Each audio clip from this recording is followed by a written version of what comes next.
누가복음 5장 27절에서 39절까지입니다.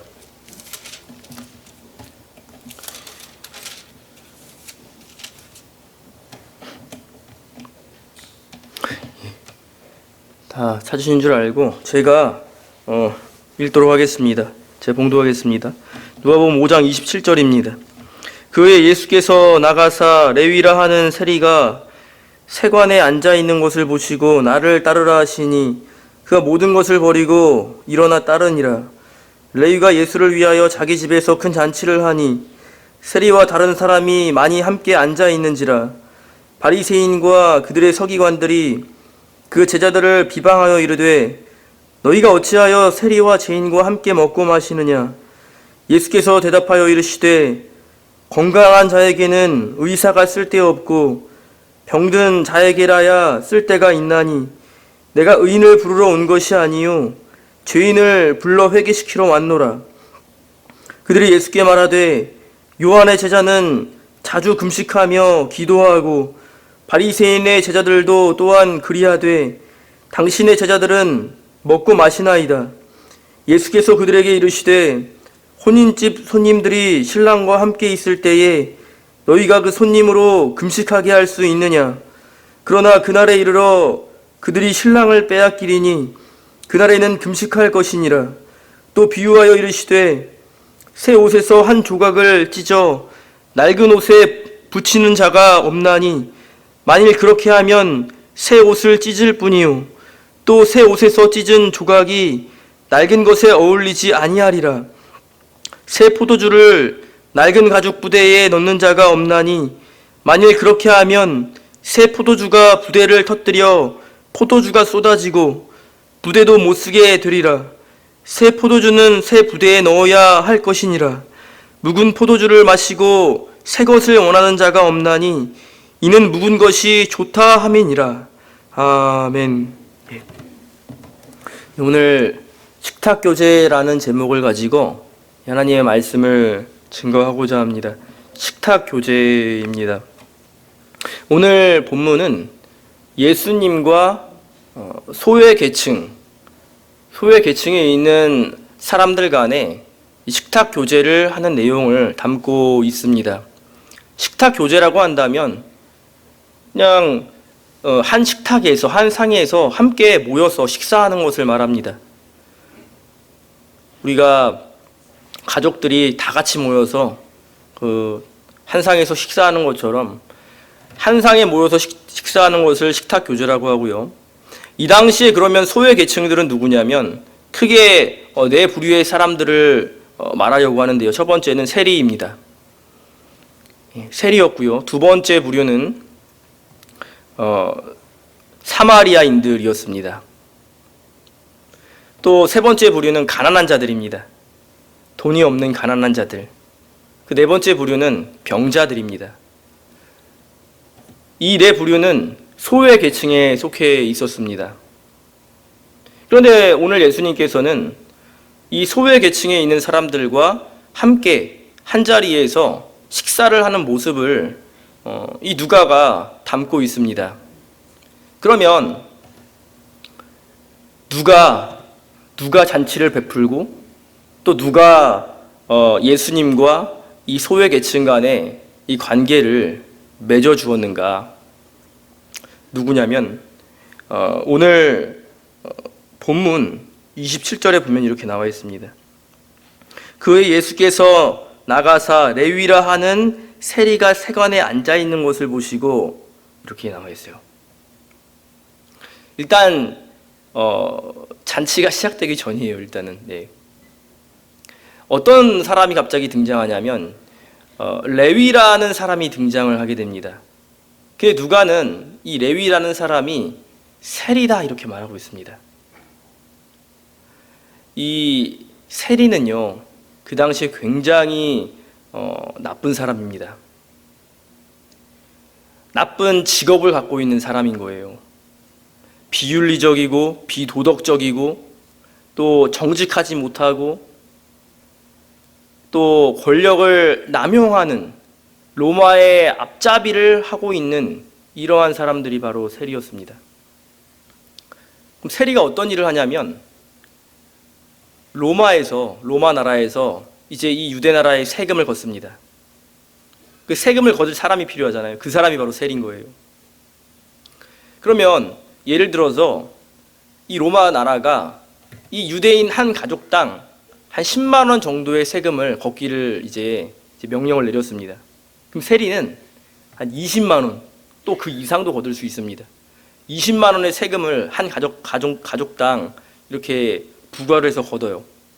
그래서 10만 원은 이 로마 나라의 세금으로 바치고 나머지 10만 원은 자신이 취합함으로 인해서 이 불이한 재물을 가지고 이제 부를 축적하고 누리는 그러한 일을 감당하는 사람이 바로 이 세리였습니다.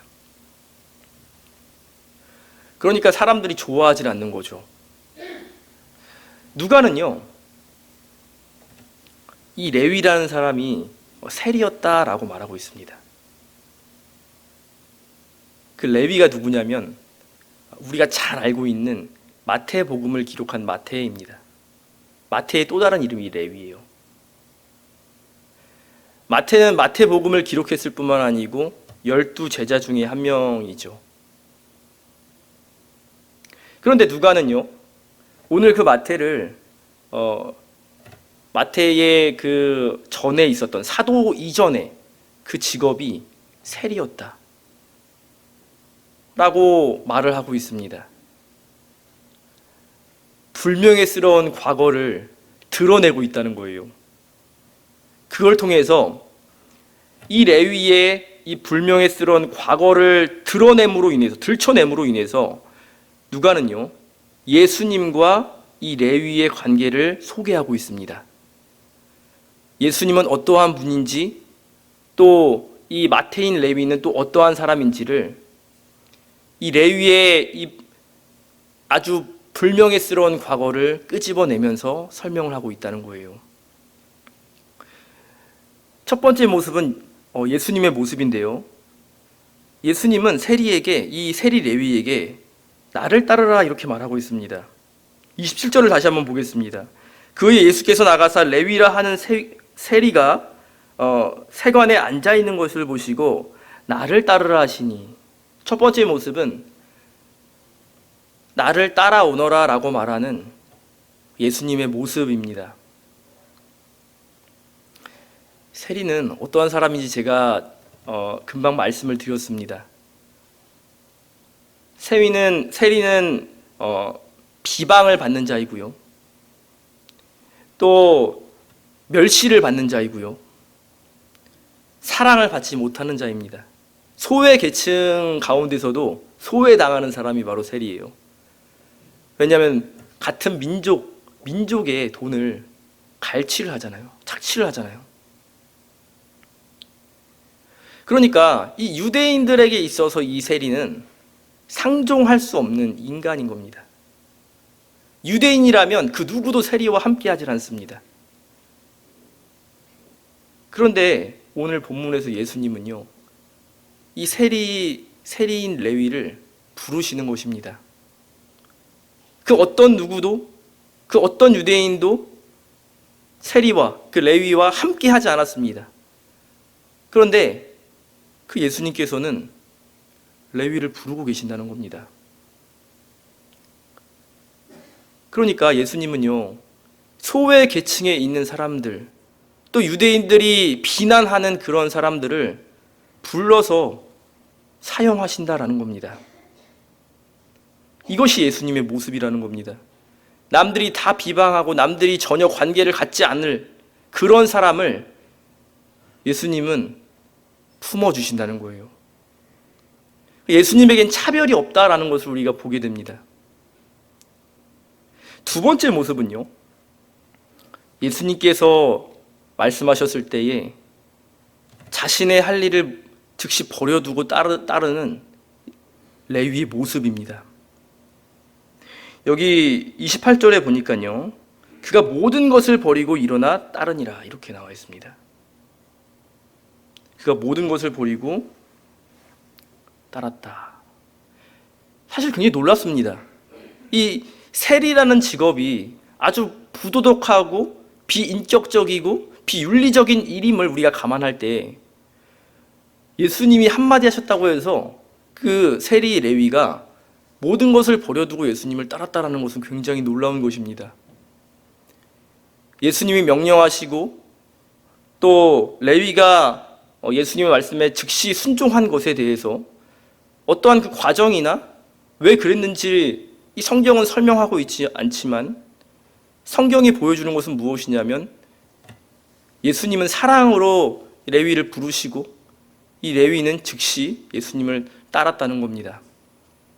근데 여기서 우리가 한 가지 생각을 해봐야 될 것은 무엇이냐면 예수님을 모든 것을 버려두고 예수님을 따랐다는 것은요, 자신의 모든 소유를 다 이제 버리고 다 팔고 예수님을 따랐다라고 보면 안 되고요. 어떻게 봐야 되냐면 지금 하고 있는 일을 멈추고 예수님의 명령에 순종했다라고 보는 것이 정확합니다. 왜냐하면 예수님을 따르고 나서 이제 어떤 일이 발생하냐면 레위가 이제 잔치를 벌여요. 자기네 집에서. 만약에 모든 소유를 팔고 예수님을 따랐다면 어떻게 잔치를 벌일 수 있겠어요? 집에서 다 팔고 이제 예수님만 따라가야 되는데. 그렇잖아요. 그러니까 우리가 여기서 이 본문을 어떻게 해석해야 되냐면 예수님께서 나를 따르라고 말씀하셨을 때에 레위는요, 지금 자신이 하던 일을 멈추고 즉시 예수님의 말씀에 순종을 한 것입니다. 이것은 굉장히 놀라운 믿음입니다. 이것이 결국에는 그의 모든 소유를 팔고 사도가 되는 그 과정 속에 첫 단계에 있는 것인데요. 왜 이것이 굉장히 놀라운 믿음인 것인가? 우리가요, 세리 이 레위를 볼 때에 이 레위가 지금 하는 일이 굉장히 중요한 일이고 또 지금 당장 해야 될 일일 수도 있지 않겠습니까? 당장 중요한 일이 있는 거예요. 당장 반드시 지금 해야 될 일이 있는 것인데 예수님이 따르라고 말씀하셨을 때에 레위에게 최우선순위가 무엇이 되었냐면 예수님의 말씀이 되었다는 거예요. 1순위가 다른 곳에 있었을 수 있지만 예수님의 명령하셨을 때에는 예수님의 명령이 1순위가 된 것입니다. 이것이 굉장히 놀라운 것입니다. 사실은 우리가 예수님을 가장 사랑한다고 하면서도 때로는요, 우리가 바쁘잖아요. 그럼 예수님을 2순위, 3순위에 놓을 때가 참 많이 있습니다. 예수님도 그런 비유를 하십니다. 여기 누가복음 14장 18절에서 20절을 보면요, 누가복음 14장 18절에서 20절을 보면요, 이렇게 나와 있습니다.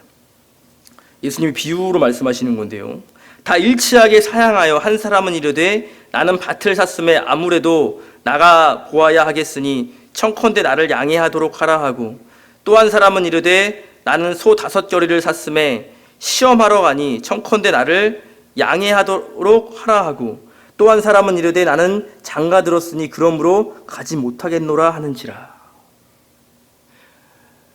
주인이, 한 부자가 여러 사람을 초청을 했습니다. 다 간다고 했는데 이제 종들을 시켜서 이 초대받은 사람들을 불러오라고 하니까 이 사람들이 다 자기 일들이 바쁘다는 겁니다. 이 주인이 베푼 잔치는 뭐냐면 오늘날 예배를 말합니다. 천국 잔치. 근데 일반적으로요, 우리도요, 이럴 때가 있다는 거예요. 주일날 예배를 드리는 것이 마땅한 것입니다. 이것은 하나님 명령이에요. 근데 만약에 시험이 있어요. 시험을 봐야 돼요. 그럼 시험 보러 갑니다.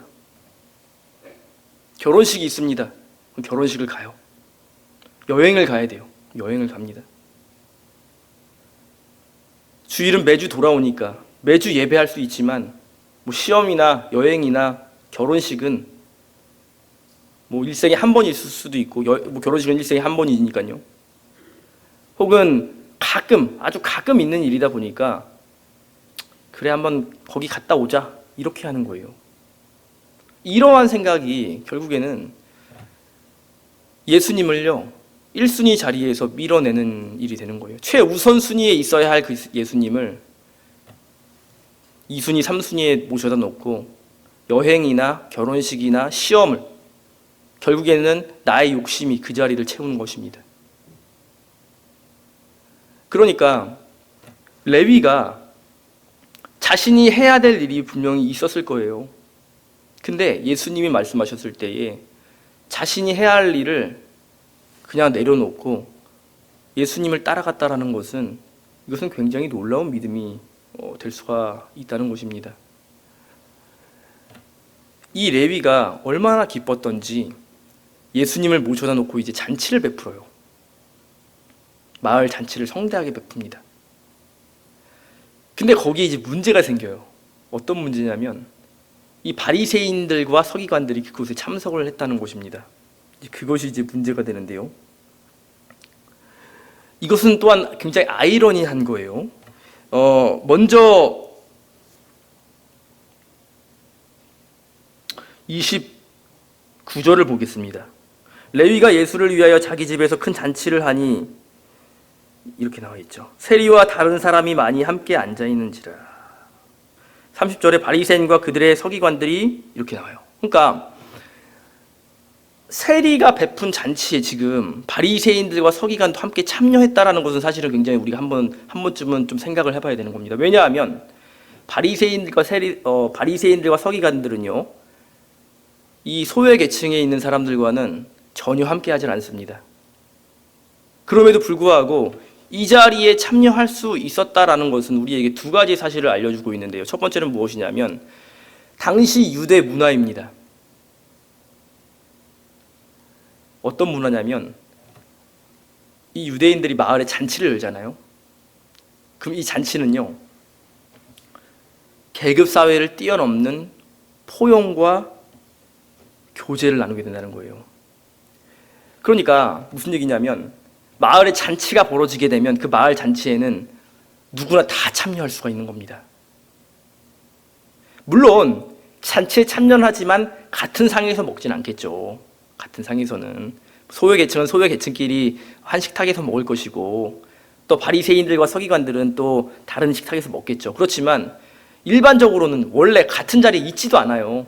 이 바리새인들은 상종하지 않기 때문에 이 소외계층들을. 그러나 잔치가 열렸을 때는 포용하고 또 교제가 중심이기 때문에 한 공간에는 모여 있을 수가 있는 것입니다. 그리고 또 다른 이유가 있는데요. 두 번째 이유는 무엇이냐면 바리새인들과 서기관들이 참석한 이유가 무엇일까? 그것은 어떻게든지 간에 예수님에게 함정을 파려고 하는 겁니다. 오늘 이 사건 바로 전에 있었던 사건이 무엇이었냐면 예수님이 중풍병자를 치료하시거든요. 그리고 죄사함을 이제 선포하시는데 그때 바리새인들과 이 서기관들이 비난을 해요. 네가 무엇인데 죄사함을 하느냐? 신성 모독을 했다. 바리새인들과 서기관들은 예수님을 계속적으로 쫓아다니면서 예수님 회방을 놓는 거예요. 또 어떠한 또 회방을 놓냐면 나중에 어려운 난해한 질문들을 통해서 어떻게든지 예수님을 올무에 걸려놓게 하려고 하는데, 요한복음 8장에 보면 가늠한 여자를 이제 데려와요. 이 문제를 어떻게 처리할까? 굉장히 어려운 문제예요. 이런 문제도 있었고요. 또 로마 황제 가이사에게 바치는 세금과 하나님께 바치는 그 헌금에 대해서 어떻게 해야 되는가, 이런 것들을 이제 가지고 와가지고 예수님을 이제 함정에 빠뜨리려고 하는 것입니다. 오늘 본문 똑같습니다. 이 마을 잔치에 이 바리새인들과 서기관들이 예수님을 찾아온 이유는 무엇이냐면 틈만 나면 이제 예수님의 꼬투리 잡아가지고 공격을 하려고 하는 것입니다. 때마침 그러한 또 상황이 발생이 됐어요. 어떤 상황이었냐면 예수님이 이 소외 계층의 사람들과 함께 먹게 되는 것입니다. 이 제자들과 함께. 여기 30절을 다시 한번 보겠습니다. 바리새인과 그들의 서기관들이 그 제자들을 비방하여 이르되 너희가 어찌하여 세리와 죄인과 함께 먹고 마시느냐. 같은 공간에 있을 수는 있지만 같은 식탁에서 어떻게 너희들이 이들과 함께 먹고 마실 수가 있느냐, 이렇게 지금 바리새인과 서기관이 예수님에게 따지고 묻는 것입니다. 그때 예수님이 뭐라고 말씀하시냐면요, 예수님께서 대답하여 이르시되 31절입니다. 이르시되 건강한 자에게는 의사가 쓸데없고 병든 자에게라야 쓸데가 있나니. 지금 예수님이 이 소외계층, 이 세리들을 바라보시는 이 관점과 바리새인과 서기관들이 이 소외계층을 바라보는 이 관점이요, 완전히 다릅니다. 극과 극이에요. 바리새인들과 서기관들은요, 이 소외계층을 죄인들로 바라보고 있습니다. 그러니까 분명히 나와 있죠. 세리와 죄인과 함께 먹고 마시느냐. 30절에 보면 사실은 본인들도 죄인이죠. 바리새인들과 서기관들도. 근데 자신들은 의인이라고 생각을 하니까 이 소외계층에 있는 사람들과 먹고 마시는 것은 이 의인들이 할 수 없는 일이다, 이렇게 말하고 있는 것입니다. 장로들의 유전에 보면 이제 이 바리새인들은 의인이기 때문이에요. 의인이 죄인과 섞일 수가 없다. 그렇기 때문에 소외계층에 있는 사람들과 먹고 마시는 것은 너희들이 장로들의 유전을 범하는 것이다, 이렇게 지금 말하고 있는 것입니다.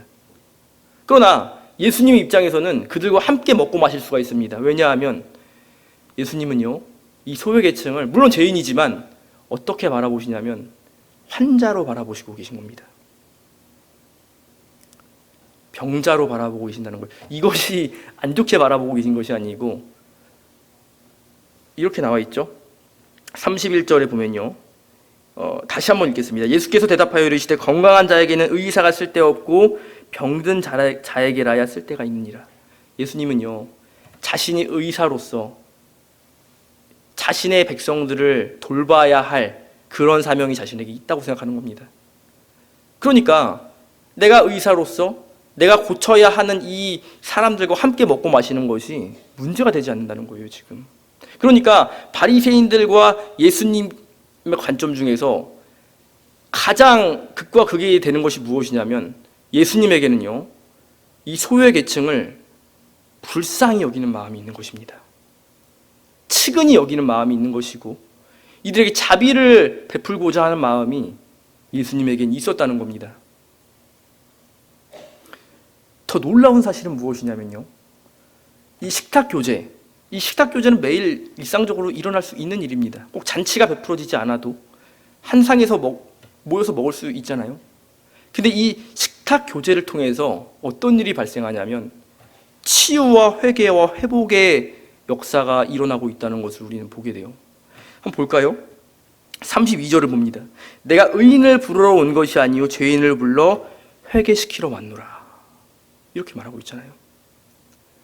우리가 이걸 생각해 봐야 됩니다. 치유라는 것이 반드시 예수님께서 죄사함을 선포하고 또 병든 자를 고쳐주는 이적을 통해서만 일어나는 것이 아니라는 겁니다.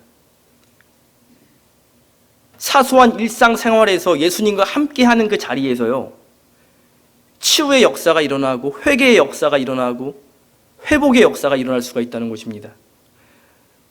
예를 들어 한번 생각해 볼까요? 엠마오로 내려가는 두 제자가요, 눈이 어두워져서 예수님인지를 알지 못합니다.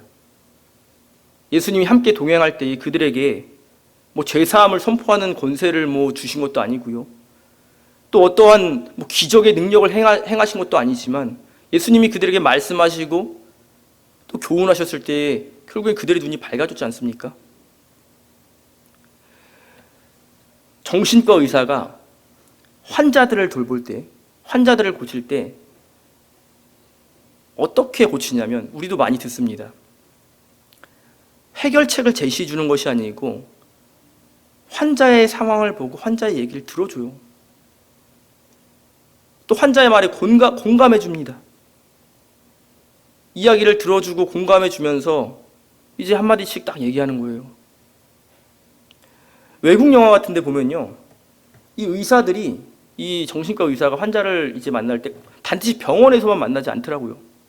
때로는 공원 같은 데서도 만나고요, 카페 같은 데서도 만나고요, 또 식당 같은 데서 만나서 음식을 먹으면서 들어주고 차를 마시면서 들어주고 공감해 줄 때, 그렇게 함으로 인해서 이 환자들이 조금씩 나아지고 치유되는 그런 모습들을 우리가 영화나 어떤 객관적인 시선에서 바라보는 것처럼 메시아이신 그 예수님이 이 소외 계층에 있는 사람들과 함께 먹고 마시면서 그들의 이야기를 들어주고 그들의 말에 공감해주고 또 그들에게 교훈함으로 인해서 그들에게는 치유의 역사가 있을 수가 있다는 것입니다. 아주 사소한 것이지만 그 사소한 것을 통해서 예수님의 치유의 기적이 일어나고 있어요. 반드시 눈에 보여지는 기적이 아닐지라도, 반드시 귀로 들려지는 죄사함의 선포가 아닐지라도 예수님이 내 옆에서 있다는 그 자체만으로, 나의 얘기를 들어주시는 그 자체만으로도 치유가 되고 있다는 것입니다. 우리도 그렇습니다. 우리도 마음이 힘들 때가 있잖아요. 그럴 때 어떡하죠? 조용히 기도하지 않습니까? 조용한 골방을 찾아서 기도합니다. 그러면 항상은 아니지만, 예수님의 어떤 음성이 들리진 않지만 나의 마음을 위로하시는 때가 있잖아요. 마음이 평안해지는 때가 있잖아요. 우리가 어떤 거창한 것을 한 것이 아닙니다. 예수님이 어떤 거창한 것을 우리에게 주신 것은 아닙니다. 그럼에도 불구하고 내가 조용한 곳에서 예수님과 대화를 나눌 때 나의 마음에 평안이 있다는 것은 치유의 역사가 있다는 것이고, 또 회복의 역사가 있다는 것이고, 회개의 역사가 그 가운데 있다는 것을 보여주는 것입니다. 예수님께서 식탁 교제를 통해서 이 소외 계층의 사람들과 먹고 마시는 것은요, 결국에는 이들을 치유하기 위함이라는 것입니다. 그러니까 분명히 31절에 보면 다시 이렇게 나와 있죠. 예수께서 대답하여 이르시되 건강한 자에게는 의사가 쓸데없고 병든 자에게라야 쓸데가 있느니라. 그러면서 32절에 내가 의인을 부르러 온 것이 아니요 죄인을 불러 회개시키러 왔노라. 니네가 의인이라고 생각한다면, 바리새인 너희들과는 나는 함께 식탁에 앉아서 무엇을 먹고 마시지 않는다. 그러나 죄인이라고 생각하는 자들에게는 내가 그들과 함께 가서 그들의 이야기를 들어줄 것이고 또 그들에게 치유의 능력을 베풀어 줄 것이다 라고 지금 말하고 있다는 것이에요. 이 정도 들었으면은 이 바리새인들이 좀 예수님 알겠습니다, 죄송합니다, 제가 믿겠습니다 이렇게 나와야 정상인데 정말 악해요. 또 다른 꼬투리를 잡으려고 합니다. 한번 볼까요?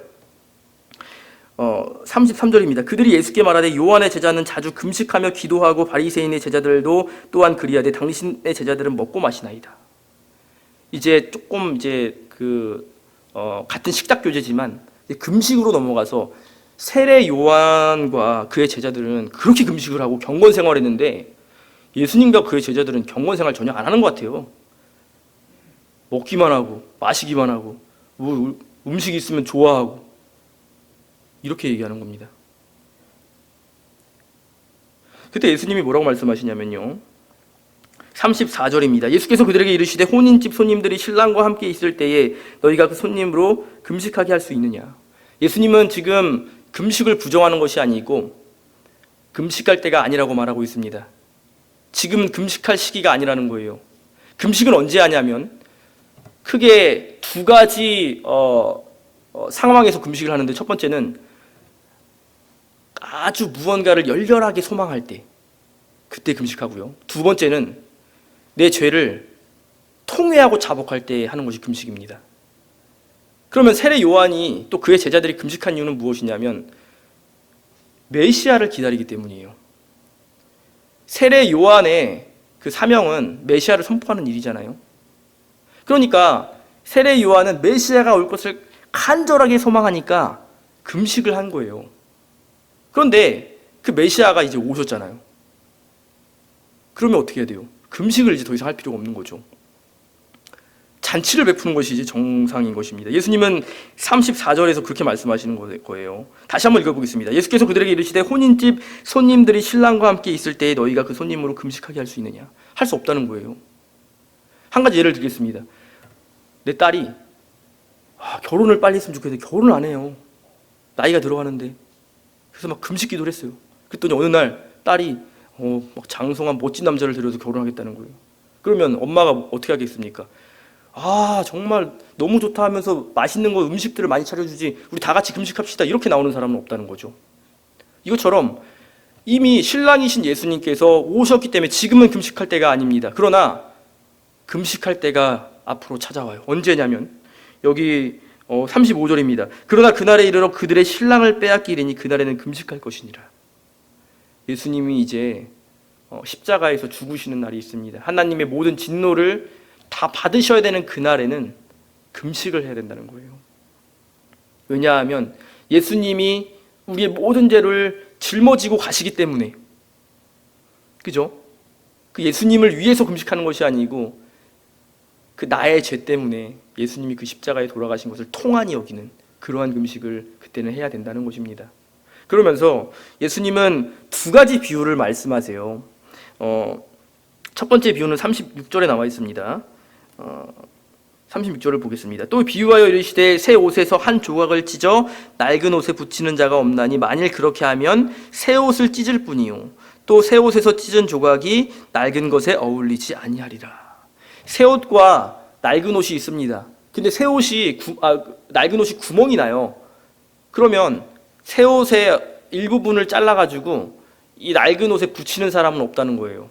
만약 그렇게 하면요, 새 옷은 구멍이 나서 입지 못하게 되고 낡은 옷도 볼품이 없어요. 낡았는데 어느 한 부분만 되게 새 것처럼 보이고 하니까 볼품이 없어서 결국에는 새 것도 버리고 낡은 것도 옛 것도 버리게 되는 그런 일이 발생할 수 있다는 거고요. 지금 두 번째 비유는요, 37절입니다. 새 포도주를 낡은 가죽 부대에 넣은 자가 없나니 만일 그렇게 하면 새 포도주가 부대를 터뜨려 포도주가 쏟아지고 부대도 못 쓰게 되리라. 새 포도주는 낡은 가죽 부대에 담을 수가 없습니다. 왜냐하면 이 새 포도주는 아직 발효가 되지 않았어요. 그러니까 팽창해야 되는데 만약에 새 포도주를 이 낡은 가죽 부대에 담아두면요, 계속 발효해서 팽창을 하게 되면 이 낡은 가죽 부대가 이 새 포도주의 이 팽창을 견딜 수가 없어요. 내구성이 그렇게 강하지 않아요. 그래서 터져버리게 돼요. 그렇기 때문에 새 포도주는 새 가죽 부대에 담아야 됩니다. 우리가 여기까지만 들으면 예수님께서 말씀하시는 것이 옛 것을 버리고 새 것을 취하라는 것이구나라고 우리가 생각을 해볼 수 있는데, 이 다음 절을 보면 예수님의 이 말씀이 전혀 다르다는 것을 우리가 알게 됩니다. 보겠습니다. 39절을 보겠습니다. 39절이요. 묵은 포도주를 마시고 새 것을 원하는 자가 없나니 이는 묵은 것이 좋다 함이니라. 갑자기 뭔가 새 것이 좋다라고 지금 말씀하시는 것처럼 보였던 예수님께서 뭐라고 말씀하시냐면 묵은 것이 더 좋다는 거예요. 이것은 무슨 얘기냐면 예수님께서는 지금 옛 것을 다 버리고 새로운 것을 말씀하시는 것이 아니라는 것입니다. 옛 것이 말하고 있는 새 것이라는 거예요. 다시 말하면 구약에 선지자들이 선포했던 그 모든 것들이 결국에 뭐냐면 메시아인 나로 성취되었다라고 지금 말하고 있는 것입니다. 옛 것의 성취가 바로 나라는 거예요. 옛 것의 완성이 바로 예수님이라는 것입니다. 그렇기 때문에 지금 예수님의 말씀 뭐냐면 옛 것의 완성이자 예수님께서 말씀하시는 것은, 예수님의 교훈은 무엇이냐면 옛 것의 완성인 동시에 새 것의 시작인 거예요. 예수님의 말씀은요, 구약에 있는 모든 말씀들을 다 이제 부정하는 것이 단 하나도 없고요. 그럼에도 불구하고 예수님이 다시 말씀하시는 것은 새로운 것을 말씀하시는 것입니다. 굉장히 어렵지만 중요한 것은 무엇이냐면 예수님은 옛날 것을 버리지 않으세요. 옛 것을 가지고 와서 다시 그것을 새롭게 선포하시는 것입니다. 그것이 바로 새 계명인 거예요. 옛 계명을 버리고 새 계명을 취하는 것이 아니고 옛날 계명을 가지고 와서 다시금 그것을 예수님께서 재해석하시면서 선포하시는 것이 바로 새 계명이 되는 것입니다. 말씀을 맺겠습니다.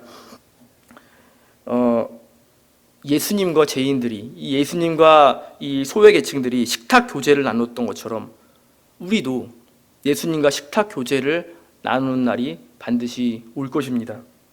여기 누가복음 22장 29절에서 30절에 보면요, 누가복음 22장 29절에서 30절에 보면 내 아버지께서 나라를 내게 맡기신 것 같이 나도 너희에게 맡겨 너희로 내 나라에 있어 내 상에서 먹고 마시며 또는 보좌에 앉아 이스라엘 12지파를 다스리게 하려 하노라. 너희로 내 나라에 있어 내 상에서 먹고 마시며, 이렇게 나와 있어요. 나중에 우리가요, 예수님과 함께 식탁 교제를 하게 되는 날이 오게 될 것이라는 것입니다. 그런데 여기서 우리가 한 가지 생각해 봐야 될 것이 무엇이냐면요. 고대에 왕이랑 겸상할 수 있는 그 위치에 있는 사람이 누구인지 아십니까? 왕의 식탁에서 왕과 함께 먹을 수 있는 사람이요. 누구냐면 왕의 형제들밖에 없습니다. 아무리 높은 귀족도요. 왕과 함께 겸상할 수 없어요. 물론 왕이 허락하면 할 수 있지만 일반적으로 왕과 함께 먹을 수 있는 사람들은 왕의 형제들, 왕족밖에 없다는 거예요. 그러니까 지금 이 말씀은 무엇이냐면 결국에는 예수님이요, 하나님께서 우리를 왕의 자리로 올려주신다는 거예요. 지금 예수님이 독생자이신 것처럼 우리를 양자 삼아 주셔서 우리에게 똑같은 권세를 주신다고 선포하시는 것입니다. 그러므로 우리가 그렇게 높아지는 권세를 받게 된다는 사실을 우리가 기억하고 소망하고, 레위가 예수님께서 부르실 때에 즉시 따라갔던 것처럼 우리도 레위처럼 예수님이 부르실 때에 우리가 지금 해야 될 일이 아무리 중요할지라도 그것을 다 내려놓고 예수님의 말씀에 순종하는 우리 모두가 되시기를 주님의 이름으로 소망합니다. 기도하시겠습니다. 거룩하신 하나님 아버지, 은혜와 사랑을 진심으로 고맙고 감사함을 드립니다. 레위가 참 예수님을 따라갔고, 또 예수님께서는 참 소외 계층의 사람들과 어울리시면서 그들을 치유하시고 의인을 부르러 온 것이 아니고 죄인을 불러 회개시키러 오셨다 하셨사오니, 우리가 다 죄인이지만 또한 예수님께서 우리를 불러서 의인으로 삼아 주셨사오니, 우리가 레위처럼 예수님만 따라가고 예수님을 최우선 순위에 놓는 우리들이 되어서 우리도 나중에 예수님과 함께 먹고 마시는 그러한 귀한 자리까지 올라갈 수 있도록, 그것을 소망하며 날마다 하루하루를 믿음으로 살아나가는 저희들이 다 될 수 있도록 도와주시기를 간절히 원하옵고 예수님의 이름으로 감사하며 기도드리옵나이다. 아멘.